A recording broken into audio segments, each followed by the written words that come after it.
ने पौराणिक कथाओं में अप्सराओं के बारे में पढ़ा या सुना होगा। इन कथाओं में अप्सराओं को एक बेहद खूबसूरत और आकर्षक महिलाओं के रूप में दर्शाया जाता है, जो देवराज इंद्र की सभा में नृत्य और गायन का काम करती है और जरूरत पड़ने पर अप्सराएं स्वर्ग लोक में रहने वाली आत्माओं एवं देवों की ये वासना की पूर्ति भी करती हैं। लेकिन इन बातों में कितनी सच्चाई है, यह कोई नहीं जानता, क्योंकि इसका उल्लेख सिर्फ धर्म ग्रंथों में ही मिलता है। हालांकि हिंदू धर्म ग्रंथों के अलावा चीनी और यूनानी धर्म ग्रंथ में भी अप्सराओं का उल्लेख मिलता है, परंतु उनमें अप्सराओं का चरित्र हिंदू धर्म ग्रंथों में वर्णित चरित्र से काफी भिन्न है और उनके नाम भी अलग है। लेकिन इन अप्सराओं में कुछ अप्सराएं ऐसी भी थी जिसने मनुष्य जाति का इतिहास बदल के रख दिया। तो दर्शकों, आइए जानते हैं कुछ ऐसी अप्सराओं की प्रेम की कथा के बारे में जिसने देवराज इंद्र के कहने पर पृथ्वी लोक पर अवतरित हुई, परंतु उसे किसी न किसी से प्रेम हो गया और वह यहीं की होकर रह गई। हिंदू धर्म ग्रंथों में वर्णित पौराणिक कथाओं के अनुसार स्वर्गलोक की अप्सरा ये इतनी सुंदर होती थी कि किसी भी सिद्ध पुरुष का मन बस उसे एक बार देख लेने से ही डोल जाता था। तभी तो जब कोई ऋषि या महर्षि कठोर तप करने लगते थे और देवराज इंद्र को अपना सिंहासन खतरे में लगने लगता था, तो वो इन सुंदरियों का उपयोग उनकी तपस्या भंग करने के लिए किया करते थे और इसी कड़ी में कई अप्सराओं को इन ऋषि महर्षियों से प्रेम हो गया और आज भी उनका वंश पृथ्वी लोक पर मौजूद है। इस कड़ी में सबसे पहला नाम आता है मेनका। हिंदू पौराणिक कथाओं में मेनका को स्वर्गलोक की अप्सराओं में से सबसे सुंदर माना जाता है। मेनका का जन्म देवों और असुरों द्वारा समुद्र मंथन के दौरान हुआ था। वह सुंदर होने के साथ साथ कुशाग्र बुद्धि और सहज प्रतिभा की धनी थी। एक कथा के अनुसार एक बार महर्षि विश्वामित्र के कठोर तप के कारण इंद्रदेव भयभीत हो गए और उन्होंने मेनका को स्वर्ग से धरती पर भेजा ताकि वो विश्वामित्र को अपना रूप और यौवन से लुभा सके और उनका तप भंग हो जाए। मेनका इंद्र का आदेश पाते ही पृथ्वी लोक पर आई और उसने सफलतापूर्वक विश्वामित्र को अपने सौंदर्य के जाल में फंसाकर उनकी तपस्या भंग कर दी। महर्षि विश्वामित्र मेनका के रूप को देखकर उस पर मोहित हो गए और उसे प्रेम करने लगे। उधर मेनका भी विश्वामित्र के साथ वास्तविक प्रेम में पड़ गई। फिर दोनों पति पत्नी की तरह रहने लगे। कुछ समय बाद दोनों को संयोग से एक पुत्री का जन्म हुआ, जो बाद में ऋषि कर्ण के आश्रम में पली बढ़ी और शकुंतला के नाम से प्रसिद्ध हुई। बड़े होने पर शकुंतला का भी विवाह राजा दुष्यंत से हुआ। विवाह के पश्चात शकुंतला और राजा दुष्यंत के संभोग से एक पुत्र उत्पन्न हुआ, जिसका नाम भरत रखा गया और उसी भरत के नाम पर आज हमारे देश का नाम भारत है। उर्वशी अप्सरा उर्वशी का सौंदर्य भी बड़ा ही मनमोहक था। पौराणिक कथाओं के अनुसार देवी उर्वशी एक बार इंद्र की सभा में नृत्य कर रही थी। उस समय राजा पुरुरवा भी वहां उपस्थित थे और उसके सौंदर्य को देखकर वह उसके प्रति मोहित हो गए। उधर उर्वशी भी राजा पुरुरवा पर मोहित हो गई, जिसकी वजह से उर्वशी की ताल बिगड़ गई थी।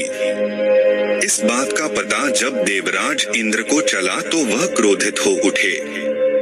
उन्होंने दोनों को मृत्युलोक में रहने का शाप श्राप दे दिया। उसके बाद राजा और उर्वशी कुछ शर्तों के साथ पति पत्नी बनकर मृत्युलोक में रहने लगे। दोनों के कई पुत्र हुए, जिनमें से आयु के पुत्र नहुष हुए। नहुष के ययाति, संयाति, अयाति, अयति और ध्रुव प्रमुख पुत्र थे। इन्हीं में से ययाति के यदुपुर, वसुद्रोह, अनु और पुरु हुए।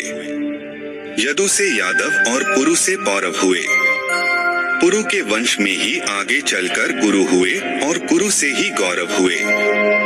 भीष्म पितामह कुरुवंशी ही थे। महाभारत के अनुसार उर्वशी एक बार इंद्र की सभा में अर्जुन को देखकर आकर्षित हो गई थी और उसने अर्जुन से निवेदन किया था कि वह उसके साथ रमन करे, परंतु अर्जुन ने यह कहते हुए मना कर दिया कि हे देवी, हमारे पूर्वजों ने आपसे विवाह करके हमारे वंश का गौरव बढ़ाया था। आठ पुरु वंश की जननी होने के नाते आप हमारी माता समान है। और अर्जुन के मुख से ऐसी बातें सुनकर उर्वशी ने उसे 1 वर्ष तक नपुंसक होने का श्राप दे दिया था। इसी तरह अप्सरा उर्वशी से संबंधित सैकड़ों कथाएं पुराणों में मिलती हैं। पुंजकस्थला एक ओर जहां उर्वशी और मेनका ने पूर्वा के वंश को आगे बढ़ाया, वहीं पुंजकस्थला ने वानर वंश को आगे बढ़ाया था। माता अंजनी से हनुमान के जन्म की कथा तो हम सबने सुनी है, लेकिन बहुत कम लोग जानते हैं कि माता अंजनी किसी समय इंद्र के दरबार में पुंजिकस्थला नाम की एक अप्सरा हुआ करती थी। ऐसा माना जाता है कि एक बार पुंजिकस्थला ने तपस्या करके एक तेजस्वी ऋषि के साथ अभद्रता कर दी।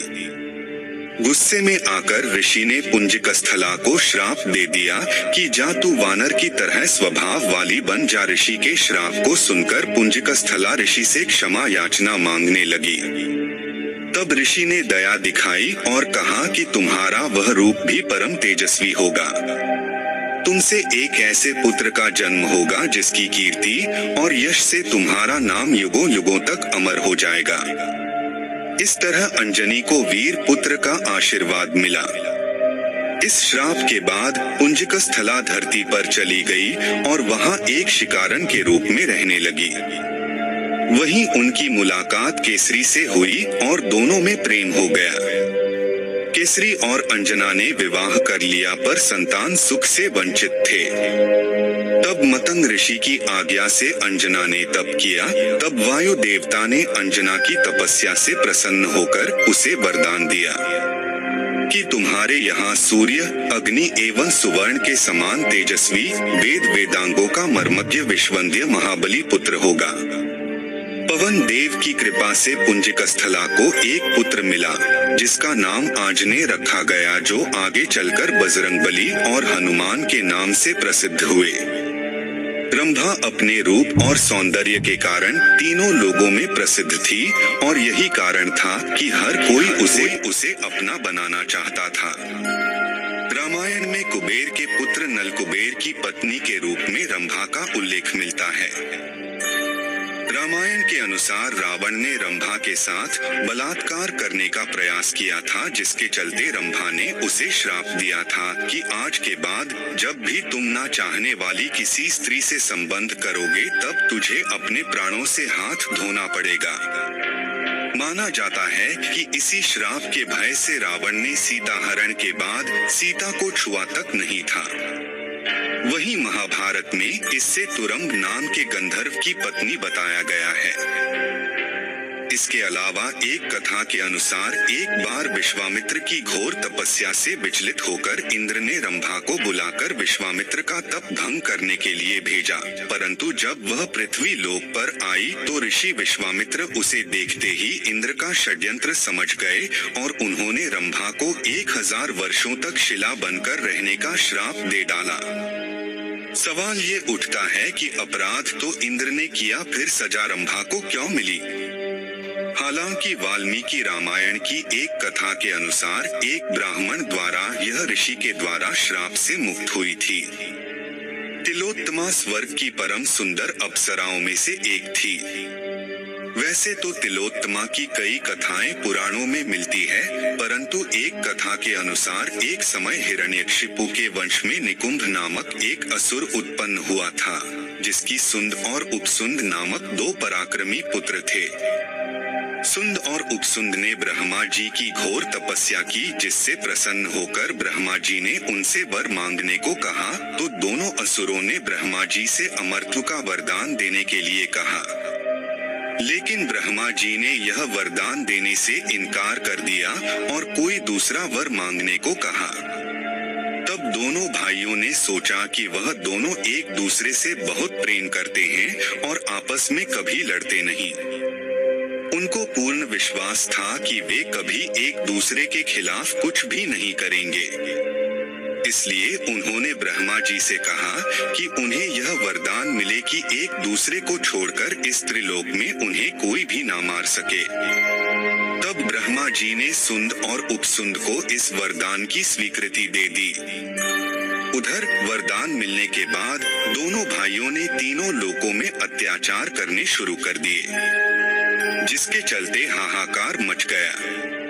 फिर इस बात का पता जब ब्रह्मा जी को पता चला तो उन्होंने दोनों भाइयों को आपस में लड़वाने के लिए तिलोत्तमा नाम की अप्सरा की सृष्टि की। ब्रह्मा से आज्ञा पाकर तिलोत्तमा ने सुंदर और उपसुंद के निवास स्थान विंध्य पर्वत की ओर प्रस्थान किया।